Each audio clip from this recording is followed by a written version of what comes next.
Welcome to Economics in Easy Way.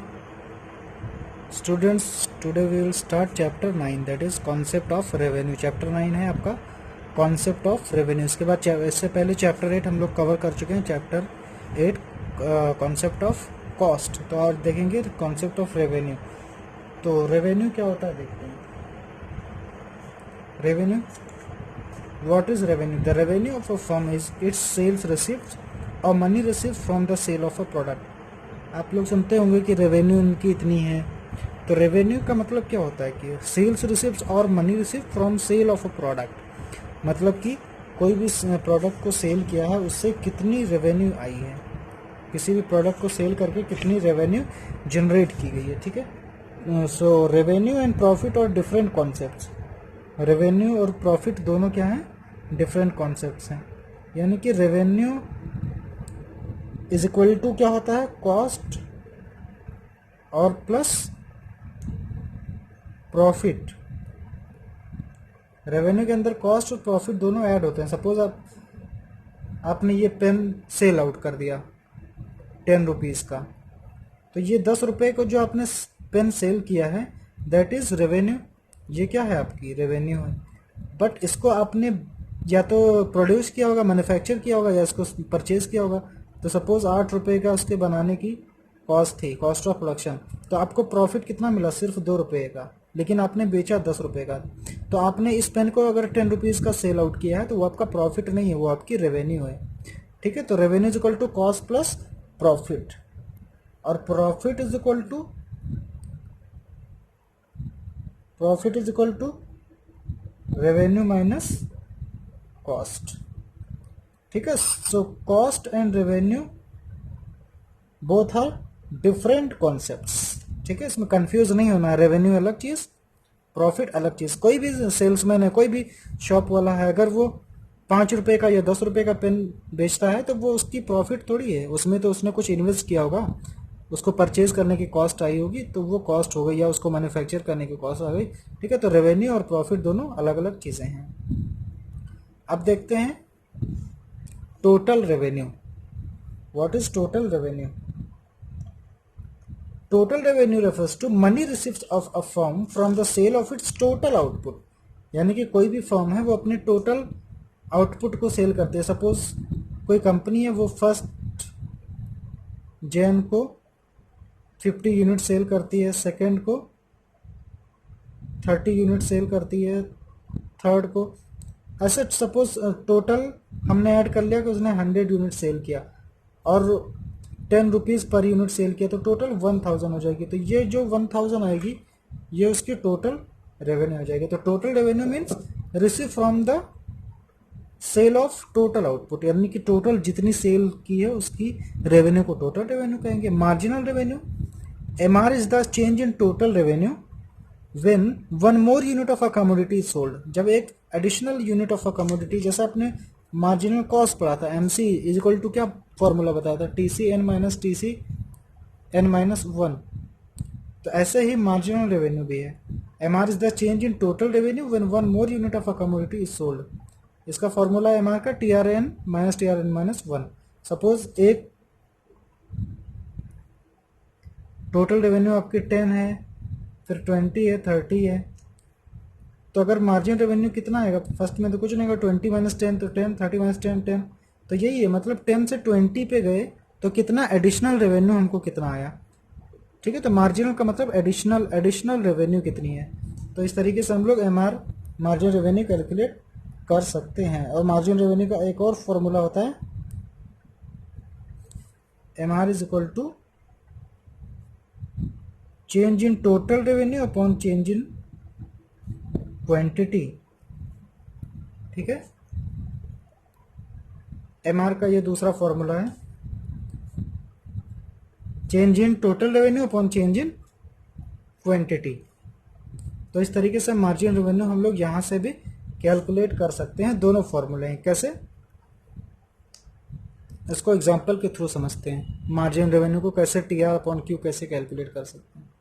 ठीक है. तो यहाँ पे हम लोग बना लेते हैं आउटपुट, टोटल रेवेन्यू और मार्जिन रेवेन्यू कैलकुलेट करेंगे.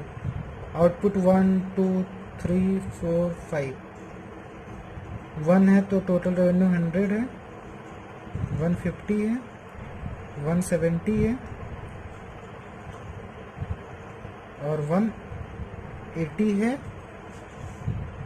और अगेन हम लोग यहाँ पे ले लेते हैं 180 ही ले लेते हैं। तो मार्जिन रेवेन्यू का एक फॉर्मूला बता है, T R N minus T R N minus 1। 100 से हम पहले हम अज्यूम कर लेते हैं कि इससे पहले वाले में 0 होगा, अगर 0 आउटपुट होगा तो टोटल रेवेन्यू 0, तो 100 minus 0 is equal to 100, 150 minus 100 50, 170 minus 50 20, 180 minus 70 10 0। Okay, और दूसरा हमने बताया change in M R is equal to, दूसरा फॉर्मूला बताया change in total revenue upon change in quantity. Output को ही क्वांटिटी बोलते हैं, ठीक।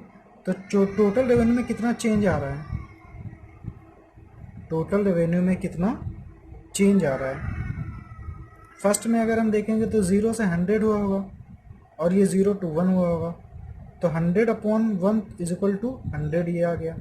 सेकंड में अगर हम देखेंगे 50 कैसे आया, एक तो इसमें से ये माइनस कर दिया तो आ गया। सेकंड तरीका चेंज इन टोटल रेवेन्यू, कितने का चेंज आया, 100 से 150 आया, तो 50 का चेंज आया अपॉन 1 से 2 का चेंज आया क्वांटिटी में, तो 50 अपॉन 1 50। ऐसे यहाँ पे 20 का चेंज आया तो 20 अपॉन 1 20। ठीक है, तो इस तरीके से हम लोग दो फॉर्मूले यूज़ कर सकते हैं मार्जिन रेवेन्यू का, total revenue minus total revenue n minus 1 और change in total revenue plus change in quantity, इसको डेल्टा बोलते हैं, delta T R upon delta Q. अब देखते हैं average revenue. A R refers to revenue per unit of output. Average revenue क्या होता है, पर यूनिट ऑफ आउटपुट। ठीक है, तो सिमिलर है जैसे वहाँ पे एवरेज कॉस्ट देख रहे थे, cost per unit of output, ऐसे ही ए आर क्या है, refers to revenue per unit of output. मतलब एक यूनिट, सपोज हमने 10 पेन बेचे तो 100 पेन सेल आउट किए, नहीं 100 रुपीज़ हमने अर्न किए, टोटल रेवेन्यू हमारी 100 है और 10 पेन सेल आउट किए, तो एक पेन की कॉस्ट क्या होगी, एक पेन पर यूनिट ऑफ रेवेन्यू क्या होगी, यानी कि एक पेन पे हमको कितना रेवेन्यू मिला, 10 रुपीज़ का। तो ये हमारी क्या हो गई, एवरेज रेवेन्यू। इसीलिए, और एवरेज रेवेन्यू और एक पेन की अगर हम प्राइस की बात करें तो वो भी 5 है, इसीलिए हम बोलते हैं A R is equal to P. Average revenue और प्राइस दोनों क्या होते हैं, एक ही चीज़ होती है। एवरेज रेवेन्यू और प्राइस दोनों एक ही चीज़ होती है। एवरेज रेवेन्यू मतलब एक चीज़ का दाम, जैसे ये पेन 5 रुपीज़ का है हम बोले, या फिर अगर बोलें कि हमने 10 पेन बेच दिए 50 रुपीज़ का, तो एवरेज रेवेन्यू कैसे आएगा, 50 अपॉन 10 पेन हमने बेचे, तो एक पेन की प्राइस कितनी हुई, 5 रुपीज़। तो यही 5 रुपीज़ उसकी प्राइस भी है और वही हमारी एवरेज रेवेन्यू है। इसीलिए हमेशा A R is equal to P होता है, A R is equal to price होता है। ठीक है, इसको हम प्रूव करते हैं कि A R is equal to price क्यों होता है। देखिए A R is equal to, formula हमने क्या बताया, A R is equal to T R upon क्या होता है, Q. Average revenue is equal to total revenue upon Q होता है। ओके, अब देखिए टी आर कैसे आता है, टोटल रेवेन्यू कैसे आता है, प्राइस इंटू क्वांटिटी, ये हमको पता है। तो यानी कि A R is equal to, अब टी आर को हम रिप्लेस कर रहे हैं, पी इंटू क्यू अपॉन ये क्या है नीचे, क्यू, डिनोमिनेटर में क्या है, क्यू, तो क्यू क्यू कैंसिल, तो A R is equal to P. तो हम बोल सकते हैं A R is equal to क्या होता है, प्राइस। ठीक है, तो एवरेज रेवेन्यू और प्राइस दोनों हमेशा क्या होती हैं, एक ही होती हैं। तो ठीक है, इसी टेबल में हम लोग देखते हैं एम आर हमने कैलकुलेट कर लिया था। अब ऐसे ही ए आर, अगर एवरेज रेवेन्यू कैलकुलेट करना है तो कैसे करेंगे। तो एवरेज रेवेन्यू का फॉर्मूला बताया, average revenue is equal to T R upon Q, ये दूसरा फॉर्मूला था, एम आर का था। Average revenue T R upon Q, तो टी आर आपको पता है 100 है और क्यू यानी कि आउटपुट, तो 100 upon 1 is equal to 100, 100 upon 2 is equal to, sorry यहाँ पे 150 हो जाएगा। यहाँ पे टोटल रेवेन्यू कितनी है, 150 अपॉन 2 75, 170 अपॉन 3 180 अपॉन 4, 180 अपॉन 5, ऐसे डिवाइड कर लेंगे।